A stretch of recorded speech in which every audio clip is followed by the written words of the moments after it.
కలిసుందాంరా serial ఈటీవీలో సాయంత్రం 6 గంటలకి టెలికాస్ట్ అవుతూ చక్కటి ప్రేక్షక ఆదరణ పొందుతోంది. ప్రస్తుతం కలిసుందాంరా సీరియల్లో నటిస్తున్న యాక్టర్స్ ఇద్దరు క్విట్ అయ్యారు. ఆ క్యారెక్టర్స్ లో సుపరిచిత నటుల్ని తీసుకొచ్చారు. కలిసుందాంరా సీరియల్లో నెగిటివ్ క్యారెక్టర్ లో ధీరజ్ పాత్రలో ఇంతవరకు శ్వేత్ పోషించారు. శ్వేత్ మొదట ఈ సీరియల్లో ధీరజ్ క్యారెక్టర్ లో ఎంట్రీ ఇచ్చారు. తర్వాత కొంతకాలం నవీన్ కొమ్మ ఆ క్యారెక్టర్ లో నటించారు. మళ్ళీ శ్వేత్ ఆ క్యారెక్టర్ లోనే రీ ఎంట్రీ ఇచ్చారు.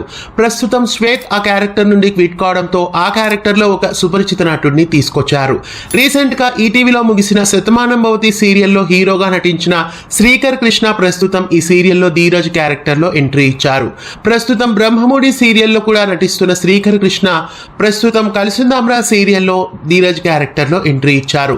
ఇకపై కలిసుందాంరా సీరియల్ మొత్తం ధీరజ్ చుట్టే తిరగబోతున్నట్లు తెలుస్తోంది. కథలో కొన్ని ట్విస్టులున్నాయి కాబట్టి క్యారెక్టర్ లో నటిస్తున్న నటుడిని కూడా రీప్లేస్ చేశారు. ఇకపై ధీరజ్ క్యారెక్టర్ పాజిటివ్ గా ఉండబోతుందేమో అని అనిపిస్తోంది. ఇక ధరణి పెంపుడు తండ్రి ప్రతాప్ పాత్రలో నటిస్తున్న యాక్టర్ కూడా సీరియల్ నుండి క్విట్ అయ్యారు. అమ్మాయి గారు సీరియల్లో నటించిన విజయ్ ఇంతకాలం ప్రతాప్ పాత్రలో కలిసుందాంరా సీరియల్లో నటించారు. ప్రస్తుతం ఆ క్యారెక్టర్ లో నటుడు సూర్య ఎంట్రీ ఇచ్చారు. సూర్య మనసు మమత, శతమానం భవతి, ముక్కు పుడక తదితర సీరియల్స్ లో నటించారు. ప్రస్తుతం ప్రతాప్ క్యారెక్టర్ లో కలిసుందాంరా సీరియల్లో ఎంట్రీ ఇచ్చారు. శతమానం భవతి సీరియల్లో తండ్రి కొడుకులుగా నటించిన సూర్య, శ్రీకర్ కృష్ణ ఇద్దరు కలిసుందాంరా సీరియల్లో ఎంట్రీ ఇచ్చారు. మొత్తానికి శతమానం భవతి బ్యాచ్ అంతా ఇప్పుడు కలిసుందాంరాలోకి తీసుకొచ్చేశారు.